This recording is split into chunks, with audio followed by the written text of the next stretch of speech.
din sa Diyos, mga kapatid ko kay Kristo, no? Kailangan natin ilagay yung ating pagtitiwala, yung total dependency, no, mga kapatid, ng Diyos ang siyang sumusuplay sa lahat ng ating pangangailangan. Amen! Purihin natin ang Panginoon. Sabi ng Philippians chapter 4, verse 19, My God shall supply all our needs according to His riches in glory through Jesus Christ our Lord. Ha? Palakpakan natin ang Panginoon. Kaya nga napakaganda na mga kapatid ko kay Kristo. Brothers and sisters, personal relationship with God, prioritizing God's kingdom. Amen po? Mga kapatid, honoring by His name.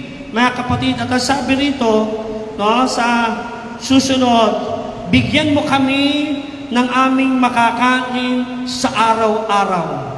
Dependence and trust in the provision of God.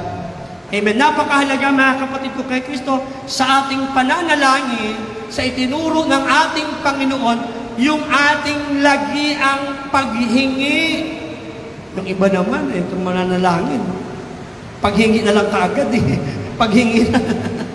Wala man lang paglalambing. Yung nauna kasi, na perong paglalambing, Ama namin, sumasalangit ka, sambahin ang ngalan mo, mapasa amin ang kaharian mo, sundin ang loob mo dito sa lupa para na sa langit.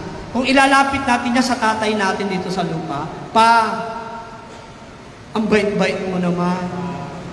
Salamat ikaw ang ginamit at naging aking magulang. Salamat mula nung ako'y isinilang, hindi mo ko pinagmalupitan. Pag naririnig yan ng tatay mo, ang gwapo-gwapo mo. Nakuha niyo pa? Di ba? Hindi kanya paghihindihan Kasi bakit? Nauna yung papuri, nauna yung pagsamba sa Kanya. Ganon din sa Diyos, mga kapatid ko kay Kristo. No? Kailangan natin ilagay yung ating pagtitiwala, yung total dependency, no, mga kapatid, ng Diyos ang siyang sumusuplay sa lahat ng ating pangangailangan. Amen!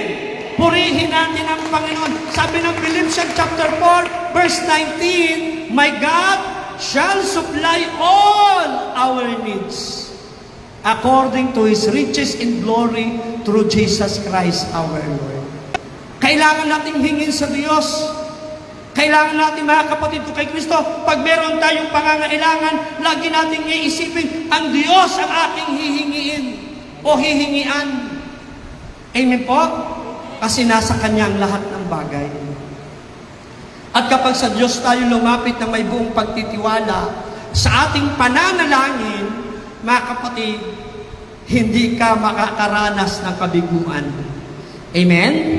Na? Hindi ka makakaranas ng kabiguan.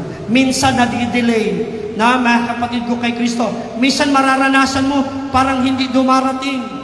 Pero pag ibinigay naman ng Diyos, magugulat ka, hustong takal, siksik, liglig, at umaapaw pa. More than beyond to your expectation. Ang hiningi mo, 10 piso lang. Ang binigay sa'yo, 5,000. Wow!